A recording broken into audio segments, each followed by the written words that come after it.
Il existe des célébrités ayant des liens profonds avec la famille royale, et chacune de ces relations porte sa propre histoire.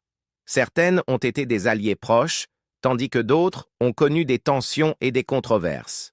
Elton John, Tom Jones et Emma Thompson, trois célébrités ayant des liens profonds avec la famille royale britannique, ont maintenant rompu leur silence concernant le roi Charles, et leurs commentaires suscitent des réactions. Ils révèlent des opinions surprenantes, allant de la moquerie subtile à un soutien ambigu. Plongeons dans la vérité derrière ces relations et ce qu'ils pensent réellement du roi. Elton John. Des liens étroits aux remarques moqueuses. Elton John, l'une des légendes musicales les plus célèbres, entretient une relation de plusieurs décennies avec la famille royale britannique. Ces liens vont de la participation à des événements royaux glamour à la formation d'amitiés personnelles profondes, notamment avec la princesse Diana. La relation d'Elton avec la famille royale remonte aux années 1970, lorsque la princesse Margaret et la reine-mère sont devenues admiratrices de sa musique. Il assistait fréquemment aux événements royaux, y compris aux concerts annuels organisés par la Prince's Trust de Charles. Lors de ces événements, Elton séduisait de nombreuses personnes, allant même jusqu'à danser avec la reine sur Rock Around the Clock. Dans les années 1980, ces liens se sont renforcés, notamment lors du mariage du prince Andrew et de Sarah Ferguson, où il était présent avec son épouse de l'époque, Renate. Cependant, c'est sa relation avec la princesse Diana qui a véritablement défini ses liens avec la royauté. Ils se sont rencontrés pour la première fois en 1981, lors de la fête d'anniversaire de Prince Andrew au château de Windsor. Elton se souvient. Je jouais pour l'anniversaire des 21 ans de Prince Andrew. Lorsque je suis arrivé, il n'y avait personne d'autre que le groupe de danse et la princesse Diana. Nous avons dansé le Charleston seul sur la piste pendant 21 minutes.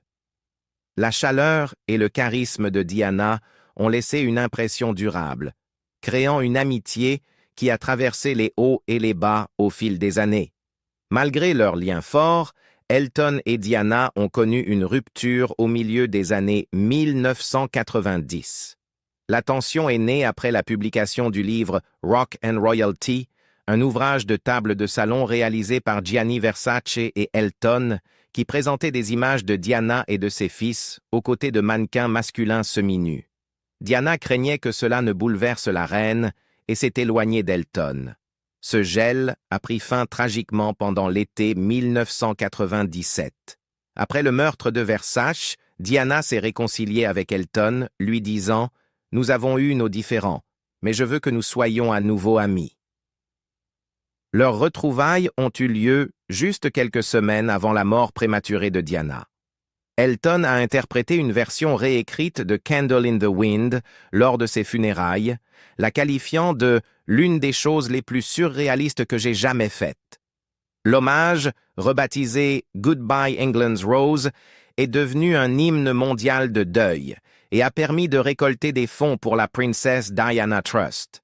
Plus tard, le prince Harry a commenté l'impact émotionnel de la prestation d'Elton, disant qu'elle l'avait presque fait verser des larmes. La relation d'Elton John avec la princesse Diana n'a pas seulement été marquée par leur amitié personnelle, mais aussi par leur engagement commun pour des causes importantes. L'une des causes les plus significatives qui les a unis a été la sensibilisation au sida. Diana, pionnière dans la déstigmatisation du VIH-Sida, a utilisé sa plateforme publique pour sensibiliser, visiter les patients et montrer de la compassion envers ceux affectés par la maladie. Elton, profondément touché par la crise du sida, est devenu l'un des défenseurs les plus en vue de la sensibilisation et de la recherche sur le sida. Son engagement pour cette cause a fait écho aux efforts de Diana et leur dévouement commun a créé un lien puissant entre eux. Même après la tragique mort de Diana en 1997, le lien d'Elton avec sa mémoire est resté fort. Dans les années qui ont suivi, Elton a continué à honorer l'héritage de Diana, tant dans son activisme que dans sa vie personnelle. En 2017, lors du 20e anniversaire du décès de Diana, Elton a rendu un hommage sincère à son ami disparu sur les réseaux sociaux, partageant un message émouvant sur Instagram. Il y a 20 ans aujourd'hui, le monde a perdu un ange. Cet hommage n'était pas seulement un reflet de leur amitié, mais aussi une reconnaissance publique de l'impact durable que Diana a eu sur sa vie. Ces dernières années, Elton a ouvertement soutenu le prince Harry et Meghan Markle. Il a décrit Harry comme héritier de la chaleur, de l'humour et du courage de Diana, le félicitant pour son engagement envers les causes qu'il défend. Elton a accueilli Harry et Meghan chez lui en Sicile et a joué lors de leur réception de mariage en 2018. Il a également soutenu le couple lors de leur transition loin des devoirs royaux, ce qui a suscité des critiques de la part des proches de la famille royale, qui considèrent cela comme un soutien contre le roi Charles. Les récentes remarques d'Elton dans une interview avec Variety ont une fois de plus provoqué la controverse, notamment concernant sa relation de longue date avec la famille royale britannique. Revenant sur son partenariat civil avec David Furnish en 2005, Elton a plaisanté en affirmant que leur cérémonie à Windsor Guildhall avait attiré une foule plus nombreuse que le mariage du prince Charles et de Camilla, qui avait eu lieu au même endroit quelques mois plus tôt. Bien qu'Elton ait probablement voulu faire une remarque humoristique, elle a rapidement suscité des réactions, notamment de la part de la journaliste royale Rebecca English, qui a souligné les foules devant le Windsor Guildhall le jour du mariage de Charles et Camilla, suggérant que le souvenir d'Elton ait pu être légèrement erroné. Cette remarque ludique est la dernière d'une série de commentaires d'Elton qui ont alimenté les tensions avec la monarchie. Elton, qui entretient une relation proche avec le prince Harry et Meghan Markle, est un soutien vocal du couple, les défendant fréquemment contre les attaques médiatiques. Son soutien indéfectible à Harry et Meghan, notamment dans leur retrait des fonctions royales et leur critique de la presse, l'a parfois mis en conflit avec les membres plus traditionnels de la famille royale. Les liens d'Elton avec la famille royale vont au-delà de Harry et Diana. Au fil des ans, il a chanté lors de divers événements royaux, y compris les mariages du prince William et de Kate Middleton en 2011 et de Harry et Meghan en 2018. Revenant sur le mariage de William, Elton a commenté « Je ne peux pas imaginer, à cet âge-là, devoir marcher en public suivant le cercueil de ta mère. Et la prochaine fois que nous sommes dans l'abbaye, c'est pour le voir marcher dans l'allée avec l'amour de sa vie. » Malgré la camaraderie passée, Elton, qui était un habitué des événements de Charles dans les années 90, semble avoir refroidi ses relations au fil du temps. Les rapports sur le soutien inébranlable d'Elton à Harry et Meghan ont alimenté les spéculations sur une rupture. De plus, ses remarques sur le mariage de Charles et Camilla semblent refléter une gêne persistante quant au traitement réservé à Diana par la monarchie et par extension à ses fils.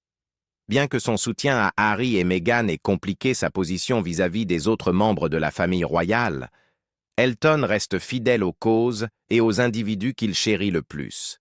Ces dernières remarques peuvent susciter la controverse, mais elles renforcent aussi sa position en tant qu'icône culturelle et défenseur inébranlable de ceux qu'il soutient. Tom Jones. Tension et réflexion sincère. Tom Jones, le légendaire chanteur gallois et icône culturelle, a entretenu une relation longue et complexe avec la famille royale britannique. Ses liens profonds avec la monarchie remontent à plusieurs décennies et reflètent son influence marquante sur la musique et son engagement pour la préservation culturelle. Fait chevalier par la reine Élisabeth II en 2006 pour ses contributions à la musique, Jones a maintenu une connexion durable avec les royaux, se produisant lors de grands événements tels que le concert du Jubilé de diamant de la reine en 2012. L'histoire de Jones avec la monarchie inclut une série de distinctions notables. En 1999, il a été décoré de l'Ordre de l'Empire britannique, puis a reçu sa chevalerie, qu'il a décrite comme une reconnaissance monumentale de son héritage gallois. En repensant à sa chevalerie, Jones a partagé « C'était un moment de fierté pas seulement pour moi, mais pour tous ceux qui aiment la musique. Malgré ces distinctions, le chanteur a admis avoir parfois commis des faux pas en interagissant avec la famille royale, notamment un incident mémorable après sa performance au concert du Jubilé de Diamant. Dans son autobiographie Over the Top and Back, Jones se souvient de l'expérience surréaliste de chanter devant la reine et d'autres membres de la famille royale lors de la célébration du Jubilé. Il décrit l'événement comme fantastique et inoubliable, avec une foule comble et des millions de téléspectateurs. Pourtant, la soirée qui suivit a présenté des défis, Jones devant naviguer dans le monde complexe de l'étiquette royale, souvent en deçà des attentes rigoureuses. Malgré ces moments, ses performances, y compris une interprétation émouvante de Delilah, restent emblématiques dans les annales royales. Au-delà des occasions cérémoniales, la relation de Jones avec le roi Charles III s'est centrée sur des intérêts communs, notamment la préservation culturelle et la philanthropie. Fier de son héritage gallois, Jones a longtemps défendu la culture galloise, une cause qui rejoint l'engagement de Charles en faveur des identités régionales au sein du Royaume-Uni. En parlant de leur respect mutuel, Jones a déclaré « Charles comprend l'importance du patrimoine, et c'est quelque chose sur lequel nous nous sommes toujours entendus. » Leurs initiatives philanthropiques se croisent également. Jones, inspiré par une tragédie personnelle, a été un fervent défenseur de la recherche contre le cancer et des causes caritatives liées. Sa femme, Linda, avec qui il a été marié pendant près de 6 décennies, est décédée d'un cancer du poumon en phase terminale. Sa maladie a inspiré l'une de ses performances les plus émouvantes, I Won't Crumble With You If You Fall, qu'il a interprétée lors du Royal British Legion Festival of Remembrance. La chanson, un hommage à Linda, a ému les spectateurs du monde entier et a montré la résilience et la vulnérabilité du chanteur. Cet engagement pour la charité reflète les efforts du roi Charles à travers des initiatives telles que The Prince's Trust qui ont transformé la vie de nombreuses personnes au Royaume-Uni. Cependant, les interactions de Jones avec Charles n'ont pas été exemptes de tensions. Dans une interview récente, le chanteur a exprimé ouvertement ses réserves concernant le style de leadership du monarque et l'avenir de la monarchie britannique. Tout en louant l'engagement de Charles pour des causes telles que la durabilité environnementale, Jones a insinué une déconnexion entre le roi et le public. Charles a une vision, mais parfois on a l'impression qu'elle est un peu décalée par rapport à ce dont les gens ont besoin en ce moment, a-t-il commenté. Ce sentiment reflète un débat plus large sur le rôle de la monarchie dans la société moderne. Alors que le roi Charles III cherche à tracer son chemin en tant que souverain, des personnalités comme Jones offrent une perspective unique, ancrée dans des décennies d'interactions personnelles et d'observation. Les remarques de Jones soulignent les défis auxquels la monarchie doit faire face pour équilibrer tradition et attentes contemporaines. Il a précisé « La famille royale doit rester pertinente, et ce n'est pas une tâche facile.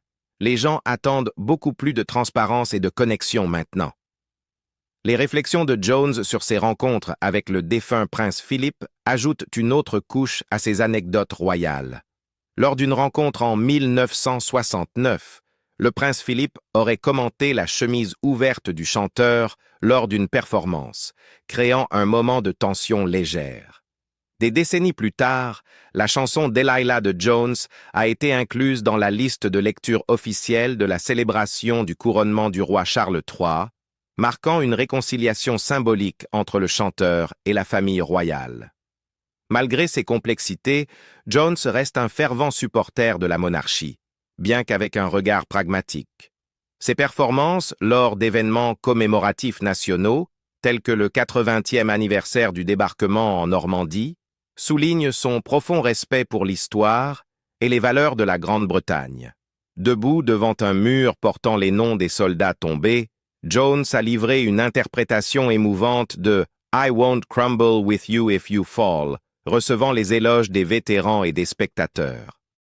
Pour Jones, ces moments transcendent la réussite personnelle.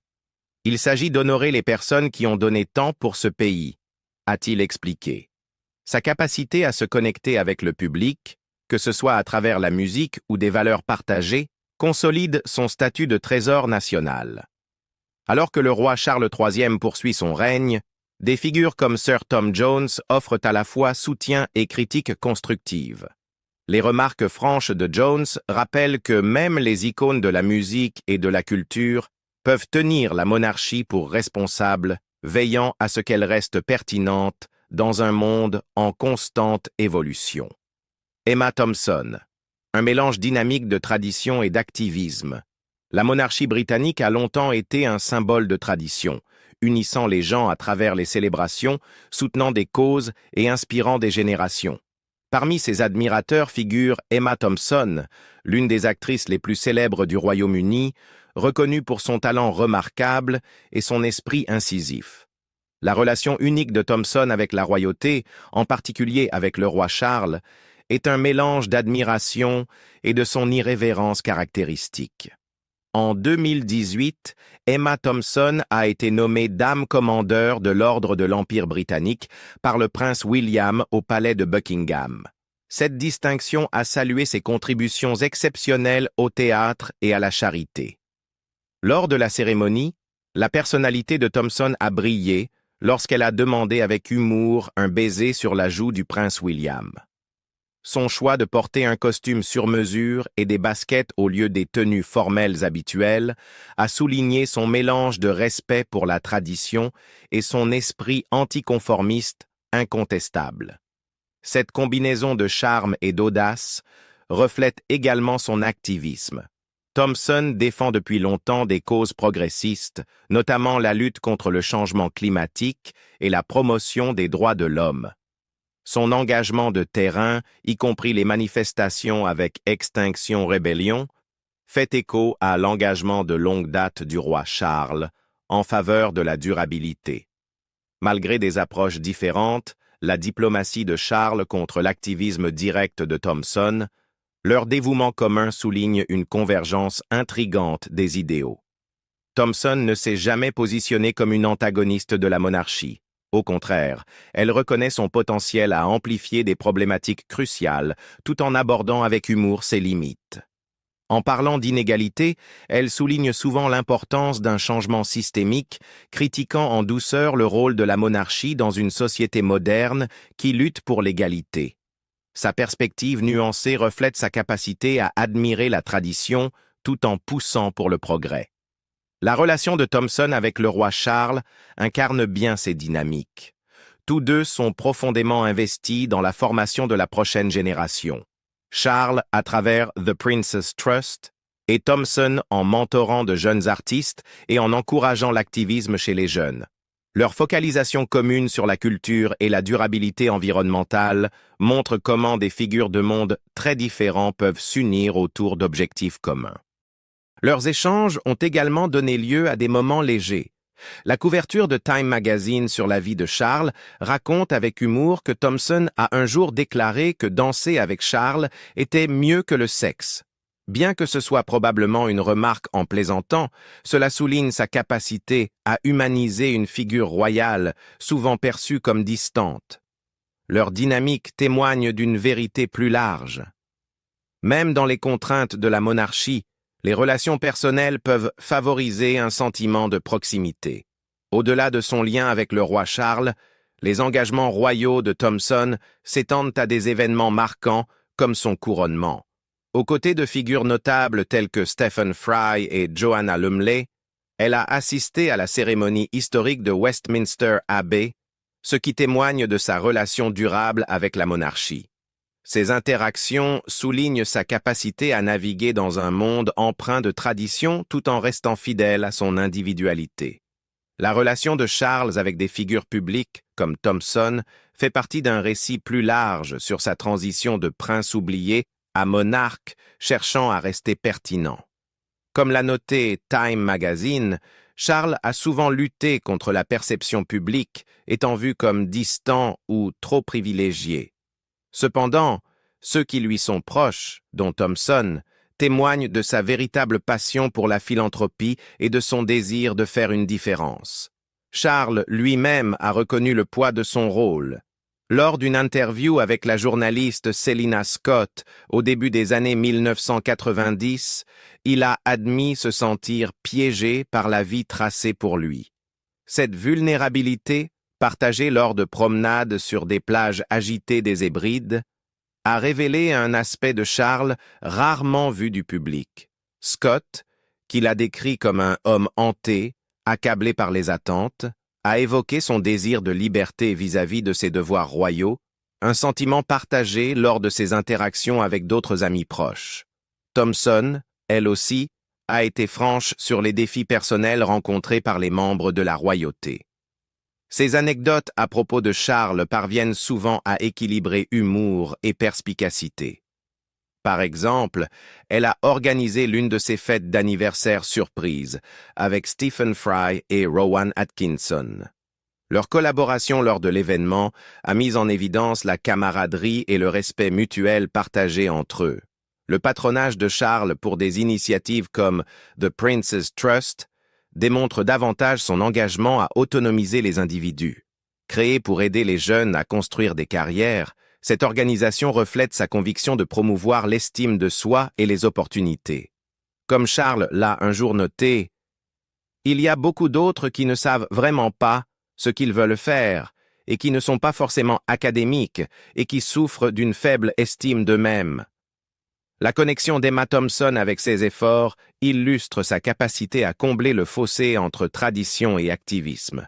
Son soutien aux causes progressistes et son respect pour la monarchie soulignent l'importance de la diversité des voix dans le façonnement du changement sociétal.